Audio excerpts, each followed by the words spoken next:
আজ আমাদের অনুষ্ঠানে এমন একজন অতিথি আমাদের সঙ্গে রয়েছে যার আলাদা করে পরিচয় দেওয়ার কোনো দরকার নেই। মাননীয় প্রধানমন্ত্রী, আপনাকে আমাদের অনুষ্ঠানে স্বাগত জানাই। আপনি আমাদের সাথে যুক্ত হয়েছেন, সেজন্য আমাদের শুভেচ্ছা ও অভিনন্দন, কৃতজ্ঞতা জানবেন। আমাদের সাথে আরো আছেন শান্তিতে নোবেলজয়ী অর্থনীতিবিদ ডক্টর মোহাম্মদ ইউনুস। ডক্টর মোহাম্মদ ইউনুস, আপনাকে আমাদের অনুষ্ঠানে স্বাগত জানাই। আমিও সালাম জানাচ্ছি সবাইকে, অসংখ্য ধন্যবাদ সবাইকে। Thank you so much sir. আমি সরাসরি প্রশ্নে চলে আসি। গণ অভ্যুত্থানের মুখে আপনার দেশ ছেড়ে পলায়ন, আওয়ামী লীগের নিষ্ক্রিয়তা, এক ধরনের মানে আওয়ামী লীগ দেশের রাজনৈতিক প্রেক্ষাপট থেকে বাদ হয়ে গেছে। কেউ কেউ আমাদের মিডিয়ার ভাষায় কেউ কেউ বলছেন যে একটা -1 হয়ে গেছে। মূল্যায়ন আমরা একটু শুনতে চাই। যে অবৈধভাবে ক্ষমতা দখলকারী, তাদের আবার অবমাননা, তার মান সম্মান জ্ঞান আছে, আত্মসম্মান বোধ আছে? কিছুই নাই। চরম বেহায়ের মতো ক্ষমতায় বসে আছে। আজকে যারা অর্বাচীনের দল বলে আওয়ামী লীগ রাখবেন, আওয়ামী লীগ শেষ করবে, তা আওয়ামী লীগ শেষ করলে বাংলাদেশের অস্তিত্ব থাকে না। বারবার তো আমাকে হত্যার চেষ্টা করা হয়েছে, আল্লাহ যে যাই হোক আমাকে বারবার বাঁচিয়ে দিয়েছে। কিন্তু বাংলাদেশের মানুষের অধিকার প্রতিষ্ঠার জন্য সংগ্রাম করেছে এবং সেই অধিকার প্রতিষ্ঠা করেছি। আর এই বাংলাদেশকে, যেখানে একটা নির্বাচিত সরকার আমি পূর্ণ করতে পেরেছিলাম এবং শান্তিপূর্ণ ক্ষমতা হস্তান্তর, বাংলাদেশের ইতিহাসে একবারই শান্তিপূর্ণভাবে ক্ষমতা হস্তান্তর হয়। আমরা মানুষ হত্যা করে ক্ষমতা আসে নাই। আওয়ামী লীগ যতবার ক্ষমতা এসেছে জনগণের ভোটে এসেছে। আজকে দেখলাম আমার বিরুদ্ধে কি শাস্তি দিয়েছে 6 মাসের জেল। কেন?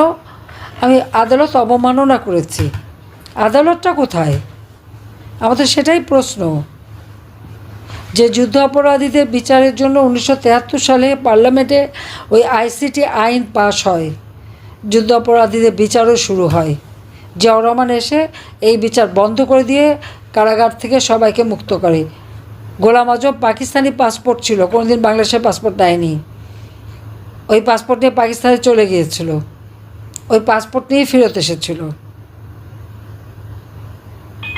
আর মতিউর রহমান নিজামী থেকে শুরু করে যে কয়জন সাজাপ্রাপ্ত, এরা তখন যুবক ছিল। নারী নির্যাতন থেকে শুরু করে মেয়েদের ধরে ধরে পাকিস্তানের ক্যাম্পে দেওয়া, আমাদের সমস্ত বুদ্ধিজীবীদের হত্যা করা, সব কিছুর সাথে এরা জড়িত ছিল। সব কিছুর সাথে জড়িত ছিল। না পরে না বয়স টয়স বেড়েছে, সুন্দর দাড়িটাড়ি হয়েছে এবং নুরানি চেহারা হয়েছে, কিন্তু এই চেহারা তখন ছিল না। এখনকার ছেলেপেলেরা জানবে? তাদের তো জন্ম হয়নি, জানবে কোত্থেকে? তখন এরা তো রীতিমতো জঙ্গি। পাকিস্তানি হানাদার বাহিনীর সাথে হাত মিলিয়ে যে গ্রামের পর গ্রাম তাদেরকে পথ দেখে নিয়ে গেছে, আগুন দিয়ে জ্বালিয়ে পুড়িয়ে ছারখার করেছে। 3 কোটি ঘর বাড়ি জ্বালিয়ে পুড়িয়ে ছারখার করেছিল। এমনও গ্রাম আছে যেখানে শুধু বিধবাই ছিল, কোনো পুরুষ ছিল না। যে সমস্ত নারীদেরকে ক্যাম্পে রেখে দিনের পর দিন পাশবিক অত্যাচার করে, অনেকে সুইসাইড করেছিল বলে তাদের কাপড়টা পর্যন্ত পরতে দিত না। তাদেরকে যখন উদ্ধার করা হয়, কি দুর্বিষহ অবস্থা তাদের। কেউ প্রেগনেন্ট, কেউ ক্ষতবিক্ষত শরীর, অর্ধ উলঙ্গ। ভারতের এক শিখ সৈন্য এদেরকে উদ্ধার করেছে। সব উদ্ধার করার সময় গিয়েছিল আমাদের মিত্রবাহিনী হিসেবে। তাদের মাথায় যে পাগড়িটা থাকে, ওই পাগড়িটা খুলে দিয়ে সেই আর ওই আইসিটিতে আমাদের বিচার করে যে আমরা কি কোর্ট অবমাননা করেছে। কি অবমাননা করেছে আমার বিরুদ্ধে? ওই সময় যে সময় আমি কথাটা বলেছি তখন আমার বিরুদ্ধে 227টা মামলা, সব নাকি মার্ডার কেস। তবে যে ভালোই তো, আমি কোনো মার্ডার করি নাই, মার্ডার তো ওরা করেছে। আজকে তো তার প্রমাণ হলো যে আমাদের ইউনূস সাহেবের এক উপদেষ্টার কাছে ম্যাগাজিন পাওয়া গেল। অস্ত্র না থাকলে ম্যাগাজিন থাকে কিভাবে? এই তো তাদের নীতি আদর্শ। আর এই আদর্শ নিয়ে এই যে ছেলেমেয়েদেরকে বিভ্রান্ত করেছে। আজকে ছাত্রছাত্রীরা উপলব্ধি করতে পেরেছে যে হ্যাঁ, তাদেরকে কিভাবে বিভ্রান্ত করেছে এরা। যখনই এই কোটা আন্দোলন, আমি যে কোটা তো নাই, কোটা তো 2018 সালে যখন তারা আন্দোলন করে তখনই তো আমি বাতিল করে দিয়েছিলাম। কোর্ট একটা রায় দিয়েছে, সেই রায়ে আবার পুনর্বাসন হওয়ার সাথে সাথে সরকারের পক্ষ থেকে আবেদন করে সেটা স্থগিত করা হয়েছে। তারপর আন্দোলন কিসের? আর এই যে তারা বসলো আন্দোলন করতে, 14 জুলাই পর্যন্ত তো তাদেরকে একটা টোকাও পড়েনি। যখন মেট্রো রেলে আগুন, এক্সপ্রেসওয়েতে আগুন, পুলিশকে মারা, আওয়ামী লীগ নেতাকর্মীকে মেরে ঝুলিয়ে রাখা, এই গাজীপুরের জুয়েলকে মেরে ঝুলিয়ে রেখেছিল না?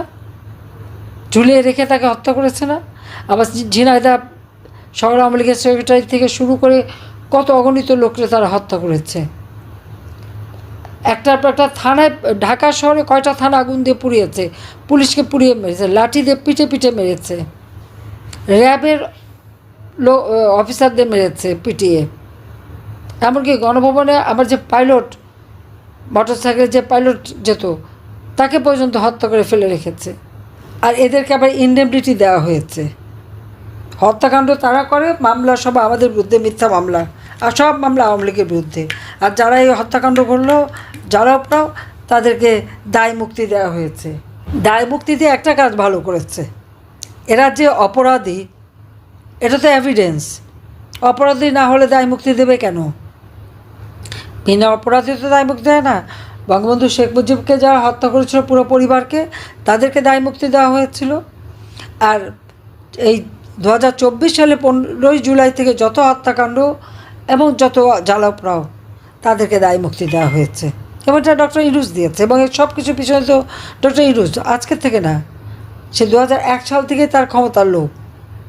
2007 সালে ক্ষমতার লোভ বাড়লো, দল করতে এসে ফের ব্যর্থ হলো। আর আমাদের বিরুদ্ধে মামলা, আমার বিরুদ্ধে 227টা মামলা যখন দিয়েছে, আমি বলছি আমি তো খুন করি নাই, তো এখন 227 জনের তালিকা করে রাখো। কিছু স্যার, আমি সরাসরি প্রশ্নে চলে আসি যে প্রফেসর ইউনূস, আপনি সাধারণত সাক্ষাৎকার দিতে চান না। অনেকে বলে থাকেন দেশি গণমাধ্যমে কথা বলতে আপনি স্বাচ্ছন্দ্য বোধ করেন না। এর কারণ হিসাবে কেউ কেউ বলেন আপনি প্রশ্নের মুখোমুখি হতে হয়তো পছন্দ করেন না, আবার কেউ কেউ বলেন কিছু না বলেও আপনি যে দুর্যোগের মধ্যে আছেন, বললে না জানি কি হতো।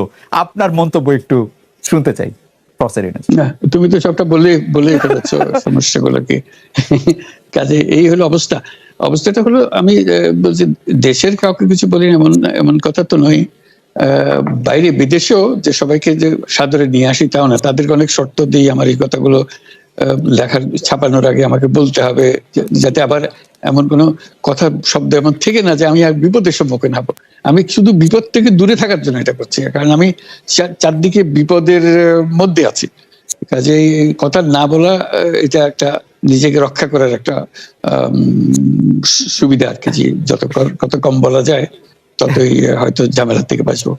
সম্পূরক প্রশ্ন করতেই হয়, নিজেকে কতটা রক্ষা করতে পারলেন প্রফেসর ইউনূস? পারলাম না তো, এত তো খালি বাড়ছে। এখন তো বড় কঠিন অবস্থার মধ্যে পড়ে গেছি। আমাকে উনি পদ্মা নদীতে চুবানোর জন্য পরামর্শ দিয়েছেন, 2বার চুবাতে হবে, যেন আবার খেয়াল রাখবে যেন মরে না যায়। দূরত্ব বলে খুব হালকা হয়ে যায় কথাটা, কারণ উনি পাবলিকলি যেভাবে করেন সেটা হলো বিরাট রকমের একটা আক্রমণ। এটা আমাকে আমার নাম ধরে তো উনি ডাকেন না, উনি বলেন রক্তচোষা, শুরু করেছে ঘুষখোর সুদখোর, এটা নিয়ে আমাকে বলতেন। এখন বলছে আমি মানুষের রক্ত চুষি। আমাকে উনি পদ্মা নদীতে চুবানোর জন্য পরামর্শ দিয়েছেন, 2বার চুবাতে হবে, যেন আবার খেয়াল রাখবে যেন মরে না যায়। কাজে উনি আমার উপরে সাংঘাতিক রকমের কি বলবো ক্ষোভ আমার উপরে। কেন ক্ষোভ তার আমার জানা নেই। আমি এমন কোনো কিছু করি নাই যিনি আমার উপরে ক্ষুব্ধ হতে পারেন, কোনো বিহেভিয়ার বা কোনো আচরণ এরকম কিছু করি নাই। কাজে এটার থেকে মুক্তি পাওয়ার আমি তো কোনো রাস্তা দেখছি না। একজন একতরফাভাবে একটা ভীষণ ক্ষোভের মধ্যে থাকবেন, কোন দিক থেকে এটা ক্ষয়ে গেল, হারিয়ে গেল, আমার দিক থেকে আমি জানি না। আমি কি অপরাধ করেছি, কিছু একটা নিশ্চয়ই করেছি, যে কারণে উনি আমার উপরে এত ক্ষুব্ধ। সমস্যার পরিমাণ বাড়ছে, কমছে না। সমস্যা পরিমাণ বাড়ছে, কমছে না। আমি একটু পিছনে আদালতে আপনার বিরুদ্ধে রায় ঘোষণার পরে আপনি একটা প্রতিক্রিয়া দিয়েছিলেন। সেই প্রতিক্রিয়া আপনি বলেছিলেন যে বাংলাদেশের একটি কথায় আপনি এরকম বলেছেন যে বাংলাদেশের প্রতিটি নাগরিককে অন্যায়ের বিরুদ্ধে এবং গণতন্ত্র এবং মানবাধিকারের পক্ষে এক কণ্ঠে কথা বলার আহ্বান জানায়। অনেকে এইটাকে দেখছেন হচ্ছে এরকম করে যে আপনি গণতন্ত্রের পক্ষে লড়াইয়ে সামিল হতে বলছেন। প্রশ্ন কেউ করছেন, প্রশ্ন উঠছে, আপনি কি এইসব মামলা মোকদ্দমা থেকে মুক্তি পেতে এই সরকারেরই পরিবর্তন চাইছেন? আমরা সেটাই বলতেছি, কাজে আমরা কেউ গণতন্ত্রের বিপক্ষে না, সবাইকে স্মরণ করিয়ে দেওয়া যে আমরা সবাই গণতন্ত্রের পক্ষে, মানবাধিকারের পক্ষে, আমরা ন্যায় নীতির পক্ষে, রুল অফ লর পক্ষে। এইগুলো না থাকলে জাতি হিসেবে আমরা টিকে থাকবো না। তো কাজে যখনই মনে হচ্ছে যেগুলো এখন ফরেন ওয়ার্ডস হয়ে গেছে, তাতে মনে হবে যে আমাদের সমাজ হিসেবে আমাদের দায়িত্ববোধ অনেক বেড়ে গেল। এগুলোকে প্রতিষ্ঠিত করা, সোচ্চার করা, মুখ ফুটে বলা, এটা সবাইকে বলতে হবে, মুখ ফুটে বলতে হবে। আমার বিরুদ্ধে অভিযোগ হলে আমি বলছি না বলে, আপনি বলছেন না কেন? একবার বলে এখন তোমার প্রশ্নের সম্মুখীন হয়ে গেলাম।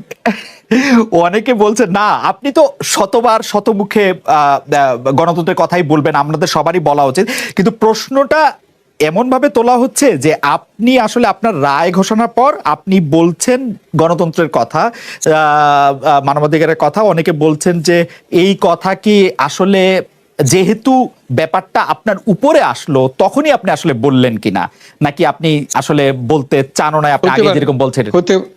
হতে পারে, মুখ যখন বন্ধ থাকে কোনো কথাই বলা হয় না। এখন যখন মুখ খোলার সুযোগ হয়েছে, সামনে ক্যামেরা নিয়ে দাঁড়িয়ে আছে, মাইক্রোফোন দিয়ে দাঁড়িয়ে আছে, কথা বলছি, কাজে মনের কথাটা বললাম আর কি, যেটা মনে ছিল বলা হচ্ছিল না সেটা বললাম।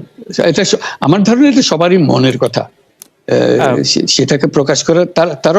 তারাও চায় যে তারা বলুক, আমি বললে তাদেরও মনে সাহস আসে যে উনি বলছেন যখন আমরাও বলতে পারবো।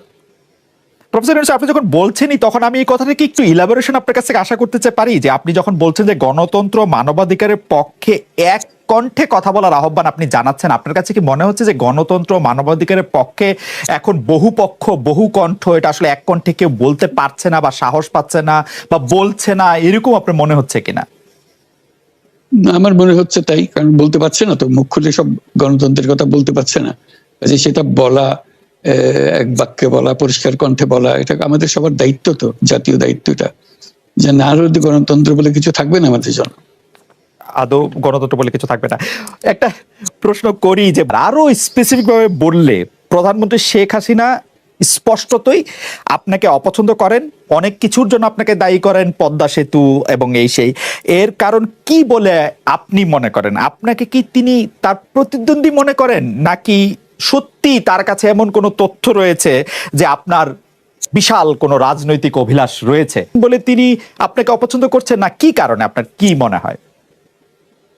আমার মনে হয় উনি মনে করেন যে আমি দেশের সর্বোচ্চ ডাকু, সন্ত্রাসী, কিংবা আমি অপরাধী, আমি সেরা চোর, এই জাতীয় জিনিস মনে করেন। কাজে সেগুলো ব্যাখ্যা করেন উনি তার মুখে। উনি বলেন যে আমি সুদখোর, আমি ঘুষখোর, আমি সব এমন সব কটু শব্দ ব্যবহার করেন যাতে মনে হয় যে আমার সম্বন্ধে তার ধারণা খুবই খারাপ। কিন্তু এইটা তো এরকম ছিল না।